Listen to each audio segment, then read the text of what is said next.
What is it that's going to truly fulfill you? What is it that's going to give you that extraordinary life? What's going to make things magnificent on your terms, not somebody else's terms, not your father, your mother, your background? What is that really? What if you live your whole life only to discover that it was wrong? That it was wrong. That you were chosen to do something else and you didn't do it. It is not the things we do in life that we regret on our deathbed. It is the things we do not. Because I assure you, I've done a lot of really stupid things, and none of them bother me. All the mistakes and all the dopey things and all the times I was embarrassed, they don't matter. Last August, I was told that in all likelihood I had 3 to 6 months left to live. Somebody said to me, in light of those numbers, "Wow, so you're really beating the Grim Reaper." We don't beat the Reaper by living longer. We beat the Reaper by living well and living fully.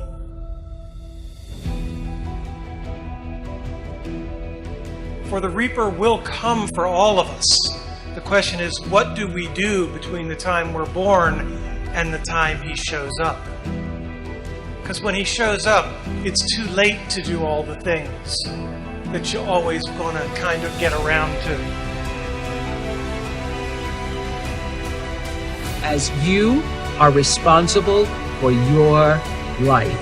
And if you're sitting around waiting on somebody to save you, to fix you, to even help you, you are wasting your time, because only you have the power to take responsibility to move your life forward.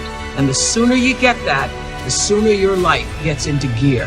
What matters is now, this moment, and your willingness to see this moment for what it is, accept it, forgive the past, take responsibility, and move forward.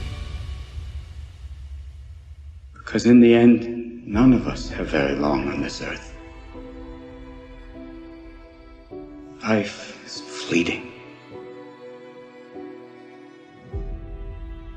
And if you're ever distressed,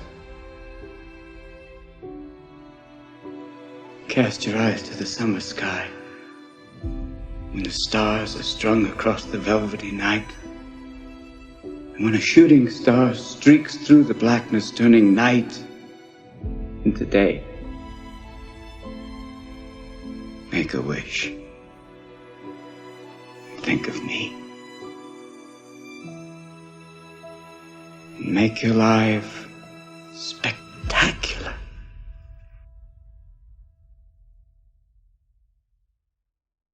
Here's the problem. When you go through life, as you go through life, what happens is, your brain starts to fill up with information, and that's what creates a state of feeling overwhelmed. You have to be able, like when you start out at jiu-jitsu, you're a white belt. Like I remember being a white belt and being like, oh my God, I am fucking never going to get good at this. I'm going to suck forever. But to look at people who are better than you and know they had to have sucked at one point in time. Okay, there's somewhere along the end of this tunnel, there's got to be a light. I just got to keep going.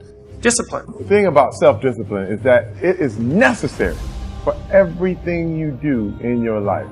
But see, what is the choice? That you walk a path like everyone else, dressed in suits, go to work, and come back and never have a legacy? Or you swim upstream like a trout, against norm, and then whatever little you achieve is only yours. I just need you to start. And here's the other cool thing. We know based on research that if we can get you to start, 80% of you are going to keep going. And the truth isn't in the 20%.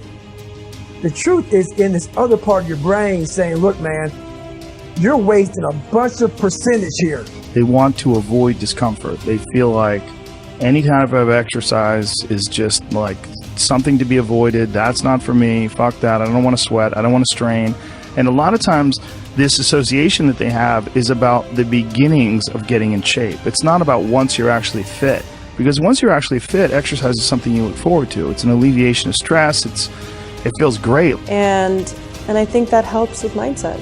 We gotta risk everything. Great artists, Dylan, Picasso, Newton, they risk failure. And if we want to be great, we gotta risk it too. I'm willing to sacrifice my sleep, I'm willing to sacrifice food, I'm willing to sacrifice quality of life, if that's what you want to call it, and to be able to achieve, to be an achiever. My lack of interest in complaining is so high, and when I watch what people complain about, it breaks my heart because they completely lack perspective. When I was 297 pounds and I was fat as hell trying to be a Navy SEAL, the scariest thing in the world to me, even to this day, was that could have been the rest of my life. So you have to trust that the dots will somehow connect in your future. You have to trust in something, your gut, destiny, life, karma, whatever. Because believing that the dots will connect down the road will give you the confidence to follow your heart, even when it leads you off the well-worn path. And that will make all the difference.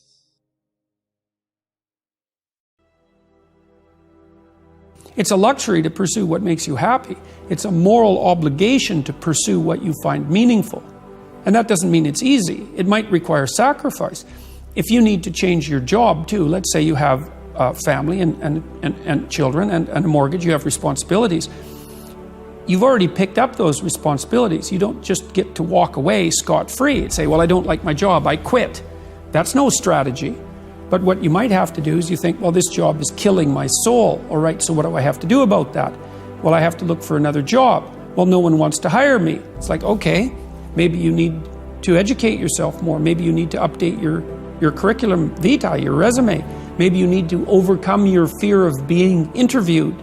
Maybe you need to sharpen your social skills. Like, you have to think about these things strategically. If you're going to switch careers, you have to do it like an intelligent, responsible person. That might take you a couple of years of effort to do properly. I've dealt with hundreds of people in my clinical and consulting practice, and we set a goal, we develop a vision and work towards it, and things inevitably get better for people.